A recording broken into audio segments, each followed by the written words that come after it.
E aí, irmão? Suave? Muitos anos, a linha Galaxy S é um sonho na vida de muitos brasileiros. Afinal, eu nunca esqueci da sensação maravilhosa quando eu consegui o meu Galaxy S4, quando eu consegui o meu minúsculo S3 Mini, sem contar o S2 Lite branco maravilhoso e o S10e que tá gravando essa parada aqui. Porém, jovens, com o passar dos anos eu vi que a vida era literalmente feita de desafios. Afinal, em todos os 8 anos de canal, eu nunca tive um microfone, eu nunca tive uma câmera, raramente eu tive um quarto pra gravar os vídeos, onde literalmente até 2 meses atrás eu tava até sem internet, onde a simples ideia de manter o meu canal me fez sentir gosto por coisas impossíveis. E falando em coisas impossíveis, o vídeo de hoje é sobre o Galaxy S1, um celular que foi lançado há 11 anos atrás, rodando uma versão do Android atualizada. E aí, será que pegou fogo? Miau.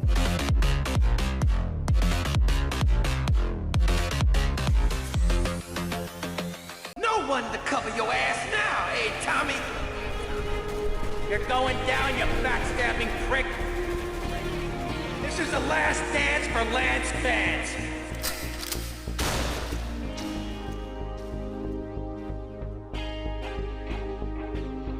You took 15 years from me, Sonny, and now I'm gonna make you pay. Olá, amigo! Olá, amiga! Olá, cidadão! Olá, cidadã! Em 2018, no evento de lançamento do Zenfone 5, eu ganhei essas caixas aqui. Onde na época elas vinham com o Zen, que era a corujinha da Asus, que a gente tinha que pintar, era bem bonitinho. Porém, o tempo foi passando, infelizmente eu tive que sair de São Paulo e os caras nunca mais me chamaram pra nenhum evento. Porém, as caixas não... Equilibrar o MIDI J9 no pescoço não deu muito certo, hein? Porém, jovens, apesar dos apesares, as caixas não ficaram tão inúteis assim. Já que com o passar do tempo, eu consegui guardar várias relíquias nelas. Mas dentre tantos celulares que eu tenho, um dos que tiveram uma vida mais extensa foi o Galaxy S1. O meu é o modelo latino-americano, infelizmente não é o modelo internacional. O latino-americano é aquele que tinha TV digital. O modelo internacional tinha muito mais ROM e muito mais desenvolvimento. Tanto que o modelo global em si tinha tanta coisa disponível para ele que ele tinha um port até do Android do Nexus S, onde o Galaxy S1 global parou no Android 7.1.2 e o Galaxy S1 latino-americano parou no 5.1.1. Porém, se você parar para pensar que é um celular de 11 anos, até que ele viveu bem. E aí? Bora ver como que tá isso? Bem, mesmo com mais de 11 anos de vida, a sobrevida que o Galaxy S1 teve foi fenomenal. Afinal, a gente tem aqui um aparelho lançado com Android 2.1, sendo que hoje em 2021 a gente já tá no Android 12 e a forma com que ele roda o Lollipop chama bastante atenção. E para explicar isso melhor para vocês, eu vou precisar do auxílio do aplicativo CPU-Z, onde basicamente, com um processador de 1 GHz Cortex A8 da Samsung de 45 nanômetros, acompanhado de uma GPU PowerVR e de míseros 512 MB de memória RAM, uma das últimas coisas que eu ia imaginar é que ele ia conseguir rodar o Android Lollipop. Obviamente, para travar menos, a ROM vem com overclock de 1.4 GHz, que com todas as otimizações feitas foi o suficiente para rodar o Android 5.1.1, que tinha aquele clássico easter egg que quando você tocava algumas vezes, aparecia o pirulito, que quando você tocava mais algumas vezes e mantinha o seu dedo pressionado, aparecia a Lollipop Land, onde aparecia vários pirulitos, no estilo Flappy Bird. E um fato curioso e bem interessante desse aparelho em si, é que na época de lançamento dele, ele foi lançado com uma memória dividida, e foi a primeira vez que eu vi isso em toda a minha vida. Tá, mas o que é uma memória dividida? Basicamente, sem cartão de memória, ele tem 8 GB de memória interna, onde são 2 GB para você instalar os seus aplicativos e 6 GB para você armazenar os seus arquivos, como fotos, músicas, mídia e jogos. Tá, Matheus, mas por que aqui não tá os 2 GB? Você tá mentindo para mim? Com a instalação dessa ROM, houve uma repartição dessa memória, onde caiu de 1.85 GB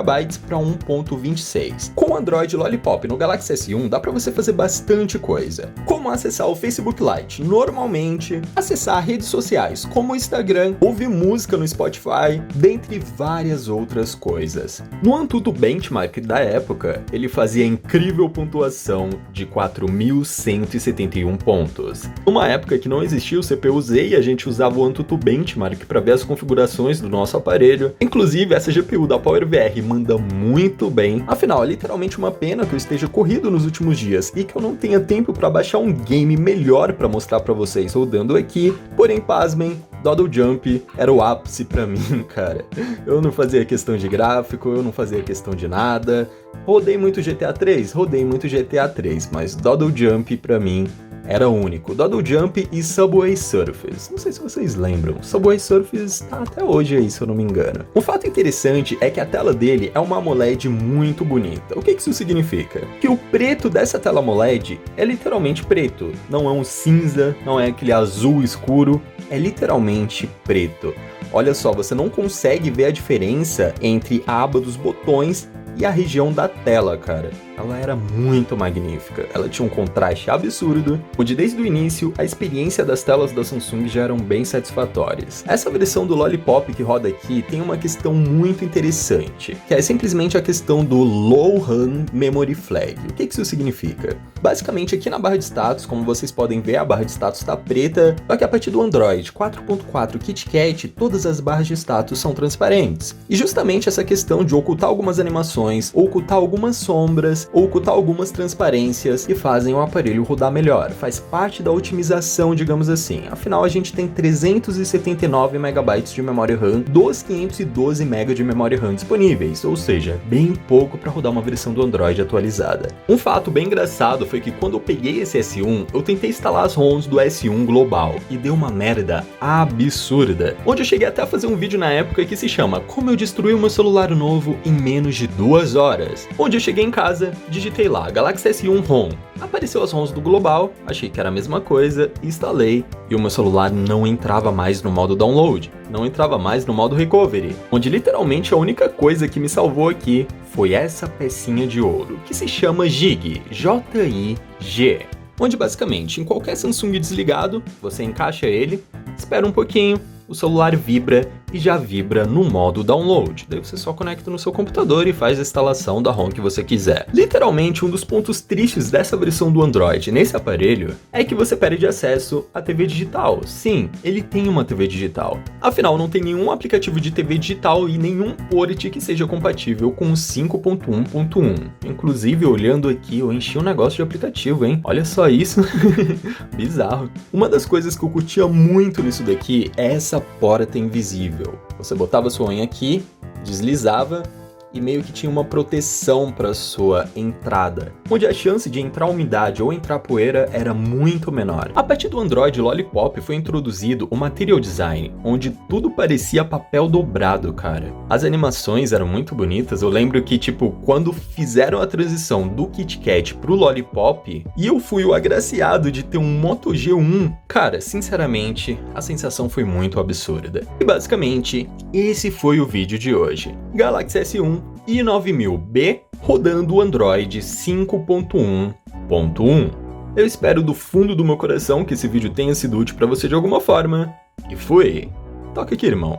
Ei, toca aqui.